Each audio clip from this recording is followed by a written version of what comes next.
మేము ఏదన్నా ప్రశ్నిస్తే మమ్మల్ని చంపేస్తారా? మా మీద దాడులు చేస్తారా? అంటే మేము మిమ్మల్ని ప్రశ్నించకూడదా? మేము ప్రశ్నిస్తే మేము ఈ సమాజంలో బ్రతకకూడదా? అంటే మేము బ్రతికితే మేము మిమ్మల్ని ప్రశ్నిస్తే మేము బ్రతకడమే మమ్మల్ని కడతేర్చాలనేటువంటి ఆలోచనతో మా మీద దాడులు చేసి ఈరోజు రాంబాబు గారి మీద వచ్చినటువంటి దాడిని మేము విజువల్స్ లో చూస్తేనే అనిపించింది. ఎప్పుడైనా ఇంత దుర్మార్గం, మనుషులను ఇళ్ల మీదకి పంపించడం ఏంది, మనుషులను ఆఫీసుల మీద పంపించడం ఏంది, ఆఫీసులు ధ్వంసం చేయడం ఏంది, ఎదురుగా మాట్లాడేటువంటి విధానం ఏంది, పోలీసులు వాళ్ళని బ్రతిమలాడటం ఏంది, ఒక వ్యక్తిని వచ్చి ఒక వ్యక్తి దూషిస్తా ఉంటే పోలీసులు బ్రతిమలాడటం ఏంది, మళ్ళా తీసుకెళ్లి ఆ వ్యక్తి మీదనే కేసు పెట్టి జైల్లో పెట్టడం, ఇవన్నీ కూడా ఎంత దుర్మార్గం అంటే నిజంగా మీకు చిత్తశుద్ధి ఉంటే ఆ రోజు వచ్చినటువంటి ఇంటి మీద దాడి చేసినటువంటి వాళ్ళని వెంటనే రిమాండ్ చేయాలి, వాళ్ళ మీద లాఠీ చార్జ్ చేయాలి.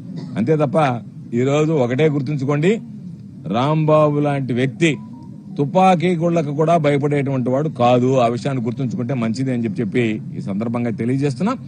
తప్పనిసరిగా వైఎస్ఆర్ కాంగ్రెస్ పార్టీ కుటుంబం, మా నాయకుడు జగన్మోహన్ రెడ్డి గారితో సహా అందరం ఈరోజు రాంబాబు గారి కుటుంబానికి అండగా ఉంటాం. ఒకటే బాధ, రాంబాబు గారు మన మధ్య లేరు, ఈ రోజు జైల్లో ఉన్నారనేటువంటి తప్ప మిగతా మీరు ఎటువంటి పైశాచిక ఆనందాన్ని పొందినా సరే దాని ద్వారా వచ్చేటువంటి ఉపయోగం శూన్యం. కాకపోతే ఈ రోజు మీరు తీసుకున్నటువంటి ప్రక్రియల ద్వారా రేపు రాబోయేటువంటి రోజుల్లో మీరు మీ కుటుంబం ఎన్ని ఇబ్బందులు పడతాయో, ఈ రోజు ఆ కుటుంబం ఎంత మానసిక వేదన గురవుతుందో అంతకి 10 రెట్లు మీ కుటుంబాలు రేపు మానసిక వేదన గురేటువంటి పరిస్థితి ఉంటుంది అనేటువంటిది స్పష్టంగా తెలియజేస్తూ, ఏది ఏమైనా సరే మరొకసారి చెప్తున్నా, చంద్రబాబు నాయుడు అవలంబిస్తున్నటువంటి ఈ ప్రజా వ్యతిరేక విధానాలు, స్వార్థ ప్రయోజనాలు ప్రశ్నించే వాళ్ళని నేను ఏదో పాతకాలంలో చూసే నియంత్రణ హిట్లర్ లాంటి వాళ్ళని, వాళ్ళకన్నా దారుణంగా ఈరోజు నిన్ను ప్రశ్నిస్తేనే తప్పు అని చెప్తే నువ్వు చేసినటువంటి నిర్వాకాలు ఆ విధంగా ఉన్నాయి, నువ్వు ఉద్ధరించేటువంటి పనులు ఆ విధంగా ఉన్నాయి, నువ్వు చేసేటువంటి ప్రతి ఒక్కటి మోసము, ప్రతి ఒక్కటి అబద్దము, అవినీతి, అనైతిక కార్యక్రమాలు తప్ప ఏమీ చేయలేనటువంటి నిన్ను ఖచ్చితంగా ప్రశ్నించి తీరుతామని చెప్పి ఈ సందర్భంగా తెలియజేస్తాం. అంబటి రాంబాబు గారి మీద మీరు చేసినటువంటి దాష్టికం గాని, అరెస్టును గాని వైఎస్ఆర్ కాంగ్రెస్ పార్టీ పక్షాన అందరం ఖండిస్తున్నాం. ఆ కుటుంబం అందరం అండగా నిలుస్తాం. ఇది వైఎస్ఆర్ కాంగ్రెస్ పార్టీ అనేటువంటిది ఒక కుటుంబం లాంటిది, కుటుంబ వ్యవస్థ లాంటిది. కాబట్టి ఖచ్చితంగా మా నాయకుడి దగ్గర నుంచి చిన్న స్థాయి కార్యకర్త వరకు అందరం కలిసిమెలిసి ఉంటాం. ఎటువంటి పరిస్థితి వచ్చినా సరే దాన్ని సమర్థవంతంగా ఎదుర్కోవడానికి, తిప్పికొట్టడానికి అందరం ఐకమత్యంగా ఒకే త్రాటి మీద నిలిచి అందరం కూడా ఆ కుటుంబానికి అండగా నిలవడం జరుగుతుంది.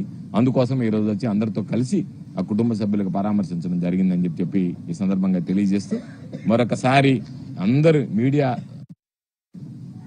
సమక్షంలో రాంబాబు గారి బిడ్డ మౌనికమ్మ మాట్లాడినటువంటిది నిజంగా రాంబాబు గారు అరెస్ట్ కన్నా కూడా మేమందరం ఎమోషనల్ గా ఫీల్ అయింది.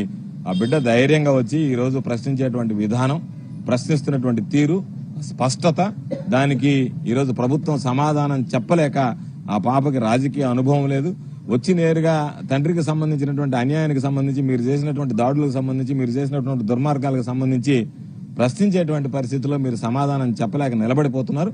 కాబట్టి ఆ బిడ్డకి హృదయపూర్వకమైనటువంటి అభినందనలు తెలియజేస్తూ, తప్పనిసరిగా పోరాట పటిమ కలిగినటువంటి కుటుంబం రాంబాబు గారి కుటుంబం, రాంబాబుతో సహా చిన్నప్పటి నుంచి ఆ బిడ్డలకి పోరాటాన్ని గురించి, ఏదైనా ఆటుపోట్ల గురించి నేర్పించుంటాడు. కాబట్టి ఎవ్వరూ కూడా భయపడరు. చంద్రబాబు నాయుడు ఏం ఆనందపడాల్సినటువంటి అవసరం లేదు, ఏదో నేను జైల్లో పెట్టానని సంకలు గుద్దుకోవాల్సినటువంటి అవసరం లేదు. ముందుంది ముసళ్ల పండగ అన్నట్టుగా ఆ చంద్రబాబు నాయుడు గుర్తుపెట్టుకోవాల్సింది, ఎన్ని కుటుంబాలు అయితే మీరు గోడు మనిపించారో, ఎన్ని కుటుంబాలు అయితే ఇబ్బందులు పెట్టారో లెక్క మీరు కూడా రాసుకుంటూ ఉండండి. దానితో పాటు మీరు అంతకు 10 రెట్లు ఇబ్బంది పడేటువంటి రోజు పరిస్థితి మీకు వస్తుందని చెప్పి ఈ సందర్భంగా హెచ్చరిస్తూ, మరొకసారి రాంబాబు గారి పట్ల జరిగినటువంటి దాడి గాని, రాంబాబుని అరెస్ట్ చేయడానికి గాని మేమందరం ముక్త కంఠంతో ఖండిస్తున్నాం.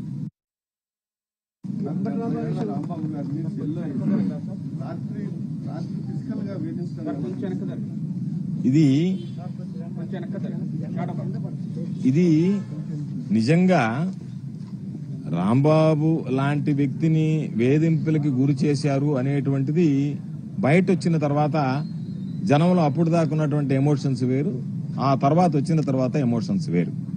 అంటే వినాశకాలే విపరీత బుద్ధి అన్నట్టుగా వాళ్ళకి ఏదైతే వినాశనం వీడు అనుకుంటున్నారు ఈరోజు అందరూ, ఇది చాలా బ్రహ్మాండంగా ఉంది, మా టైం నడుస్తుంది అనుకుంటున్నారు. ఇది తెలుగుదేశం పార్టీ చంద్రబాబు నాయుడు దగ్గర నుంచి, లోకేష్ దగ్గర నుంచి, పవన్ కళ్యాణ్ దగ్గర నుంచి సాధారణ కార్యకర్త వరకు ఇది బ్యాడ్ టైం. ఎందుకు బ్యాడ్ టైం అంటున్నామంటే వాళ్ళకి వినాశకాలం, విపరీతమైనటువంటి బుద్ధులు పుడుతున్నాయి. రేపు వీటికి సంబంధించి ఎంత పరిహారంగా పొందాల్సి వస్తుంది అనేటువంటిది ఆలోచన చేయాలా. ఆయన మీద దాడి చేయడం, అరెస్టు చేయడమే ఒక నేరం అయితే, ఆయన మీద ప్రత్యక్షంగా గాని పరోక్షంగా గాని దాడి చేశారనేటువంటిది బయటకు వచ్చిన తర్వాత నిజంగా ఈ ప్రభుత్వం అసలు పరిపాలించడానికి అర్హత కలిగి ఉందా లేదా అనేటువంటి అనుమానాలు, సందేహాలు వచ్చేటువంటి పరిస్థితి. ఇవి ఎక్కడా కూడా ఎవ్వరు కూడా, తెలుగుదేశం పార్టీ వాళ్ళు కూడా ఈరోజు ప్రశ్నించేటువంటి పరిస్థితిలో ఉన్నారు. ఈ విధానాలు బాగలేవని చెప్పి దీన్ని ఎవ్వరు కూడా ఈ సమాజంలో హర్షించారు.